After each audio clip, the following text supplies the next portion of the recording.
Hello friends, welcome in my study and study classes. My self Suresh Kumar. आज का हमारा class आपके आगामी मुख्य परीक्षाओं के लिए काफ़ी महत्वपूर्ण है। साथ ही ये होने वाले सिविल सेवाओं के प्री एग्जामिनेशन के लिए भी उतना ही महत्वपूर्ण होगा। दोस्तों, जैसा कि हम आज देख रहे हैं कि आज संपूर्ण विश्व एक महामंदी के दौर से गुजर रहा है और भारत भी इससे अछूता नहीं है। हालांकि यह भी कहा जा रहा है कि भारतीय अर्थव्यवस्था में वह शक्ति मौजूद है जिससे वह इन परिस्थितियों से निपटने में सक्षम है। खास करके हम विभिन्न एजेंसियों की बात करें तो एजेंसियों में चाहे वो वर्ल्ड बैंक हो या IMF हो, यहाँ तक कि फिंच ने भी कहा है कि भारतीय अर्थव्यवस्था में वो शक्ति है कि वो इन परिस्थितियों से निपट सकता है। तो इस क्लास में हम यही देखने का प्रयास करेंगे कि वे कौन से ऐसे कारक हैं जो भारतीय अर्थव्यवस्था को इन महामंदी से बचा सकता है। इसके अलावा मैं आप लोगों के लिए तुरंत 2 क्लासेस और लेकर के आऊँगा, जिसमें अभी मैंने जो बात करा विभिन्न एजेंसियों के बारे में और उन एजेंसियों के रिपोर्ट को लेकर के आऊँगा कि उनका क्या कहना है भारतीय अर्थव्यवस्था के बारे में। इसके अलावा एक क्लास और लेकर के आऊँगा जो हमारे कच्चे तेल के मूल्यों में लगातार गिरावट हो रहा है, वो हमारी अर्थव्यवस्था के लिए कितना महत्वपूर्ण है, और जो सोना का भाव लगातार चढ़ता जा रहा है उसका क्या प्रभाव होगा। तो ये सारे क्लासों को मिला करके आपका एक मेंस के लिए काफ़ी महत्वपूर्ण क्वेश्चन बनेगा।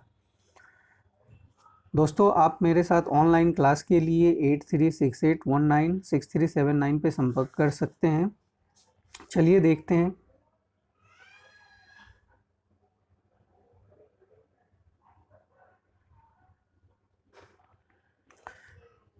इन दिनों राष्ट्रीय और अंतर्राष्ट्रीय स्तर पर आई रिपोर्ट के मुताबिक विश्व अर्थव्यवस्था के साथ साथ भारत की अर्थव्यवस्था भी पूरी तरह प्रभावित हो रही है।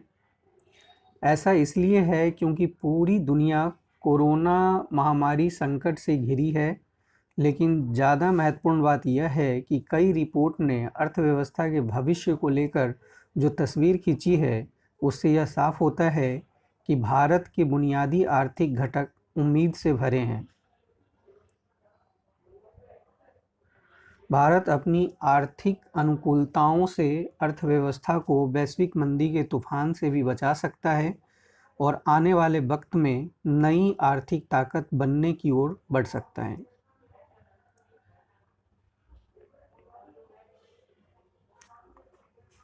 निसंदेह पूर्णबंदी की चुनौतियों के बीच देश में कई ऐसे महत्वपूर्ण आर्थिक बिंदु उभरते दिखाई दे रहे हैं जो न केवल देश की गिरती हुई अर्थव्यवस्था को सहारा दे सकता है, अपितु देश के करोड़ों लोगों को आजीविका संबंधी मुश्किलों से यह बचा सकते हैं। आइए देखते हैं इन बिंदुओं में कौन कौन से ऐसे कारक हैं।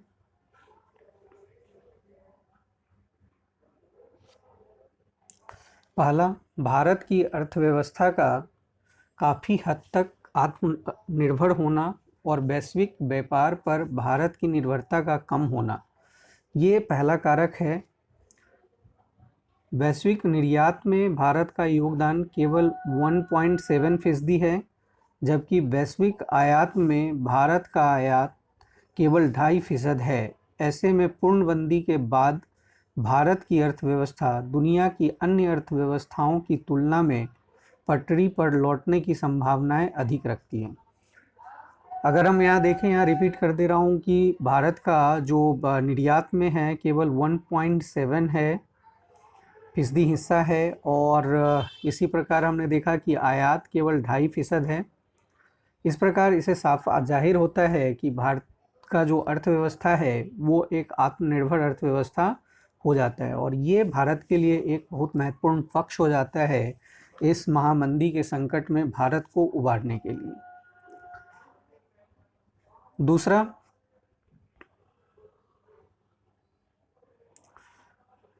सकारात्मक बिंदु देश के सेवा क्षेत्र में IT उद्योग की महत्वपूर्ण भूमिका से संबंधित है। सॉफ्टवेयर विकास के अगर हम सॉफ्टवेयर विकास के कारोबार में इस समय भारत पूरी दुनिया में पहले स्थान पे हम अच्छी तरह से जानते हैं। यह बात भी महत्वपूर्ण है कि देश में पूर्णबंदी के बीच भी देश की सभी आईटी कंपनियां घर से काम के तहत सफलतापूर्वक अपना कारोबार कर रही है। यह भारतीय अर्थव्यवस्था की उज्जवल भविष्य का द्योतक है, जो यह दर्शाता है कि भारत अपने कारोबार को किस तरह से संभाल सकता है।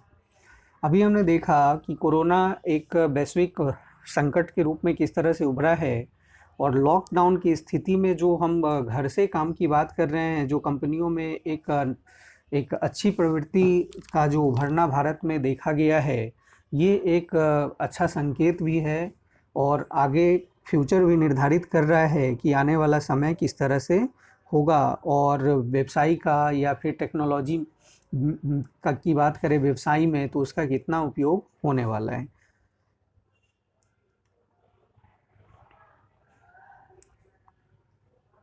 तीसरी बड़ी बात देश में पर्याप्त खाद्यान्न भंडार से जुड़ी है।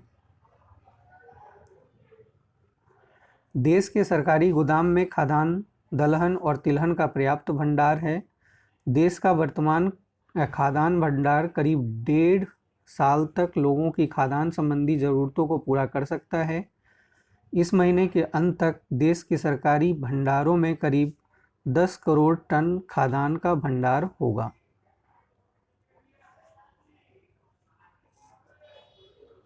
हाल में कृषि मंत्रालय ने जो आंकड़े जारी किए हैं, वह बता रहे हैं कि देश में खाद्यान्न उत्पादन 29.19 करोड़ टन के रिकॉर्ड स्तर पर पहुंच सकता है। कृषि और उससे संबंधित क्षेत्रों के 3.50% की दर से वृद्धि करने की बात भी सामने आई है। यह भी बताया गया है कि आगामी फसल वर्ष 2020-21 में खाद्यान्न उत्पादन लक्ष्य 29.83 करोड़ टन रखा गया है।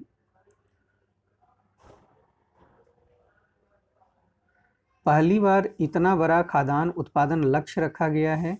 इस बड़े लक्ष्य के पूरा होने की संभावना इसलिए है कि भारतीय मौसम विज्ञान ने इस बार मानसून के अच्छे रहने की भविष्यवाणी की है।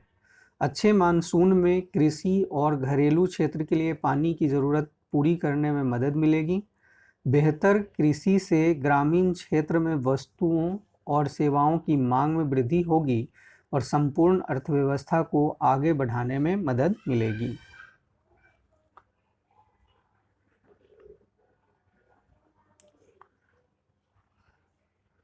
नेक्स्ट चौथा देखें। चौथी बात जो इस वक्त भारत के पक्ष में जाती है, वह ये है कि विश्व बाजार में कच्चे तेल की कीमत में भारी कमी है और भारत को इस अवसर का भरपूर फायदा मिल सकता है।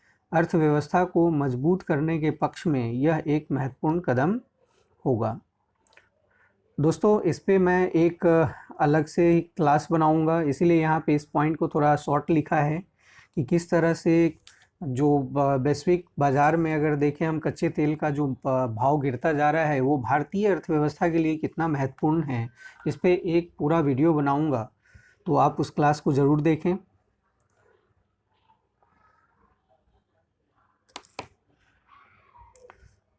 पांचवी बड़ी बात देश में सोने के आयात में भारी कमी से संबंधित है। दुनिया के साथ साथ भारत में भी सोने के दाम ऊंचाई छू रहे हैं, लेकिन सोने की अधिक कीमत हो जाने के कारण देश के लोगों में नए सोने की मांग अधिक नहीं बढ़ी है। स्वाभाविक है कि जैसे जैसे कीमत बढ़ा है सोने का, उस हिसाब से अगर देखा जाए तो इसके आयात में भी कमी देखने को मिली है। इसका फ़ायदा यह होगा कि सोने के आयात में भारी कमी आएगी, जिसका सकारात्मक प्रभाव भारतीय अर्थव्यवस्था पर पड़ेगा। इस वर्ष सोने की मांग में करीब 3% कमी आने की संभावना है। नेक्स्ट वीडियो जो बनाऊंगा मैं, जिसमें कच्चे तेल की कीमत का गिरना, उसमें ये भी हमारा एक पक्ष होगा कि सोने के दाम जो ऊपर बढ़ रहा है उसका क्या भारतीय अर्थव्यवस्था पे प्रभाव होगा, तो वहाँ आप इसके और डिटेल में समझेंगे। छठा महत्वपूर्ण पक्ष यह है कि भारत के पास पर्याप्त विदेशी मुद्रा भंडार है। यह भारतीय अर्थव्यवस्था को मजबूती प्रदान करेगा, साथ ही आयात एवं निर्यात के पक्ष को भी मजबूत बनाए रखेगा।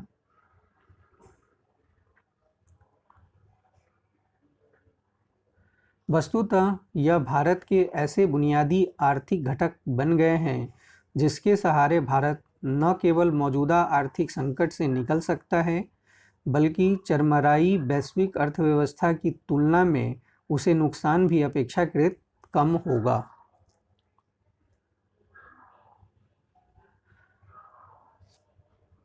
कुल मिलाकर हमें अपने आर्थिक आयामों को पहचानना होगा और उसी के आधार पर हमारी बिगड़ती हुई अर्थव्यवस्था को एक मजबूत एवं संगठित आधार प्रदान करना होगा। दोस्तों, आप इस तरह के क्लासेस के लिए जो आपके एग्जामिनेशन के लिए काफ़ी महत्वपूर्ण है, खास करके अभी जो बीपीएससी 65 मेंस होने वाला है, उसको ध्यान में रख करके भी मैं करंट क्लास बनाता हूँ। इसके अलावा हिस्ट्री ऑप्शनल और जीएस की क्लास भी मैं लेकर के आता रहता हूँ।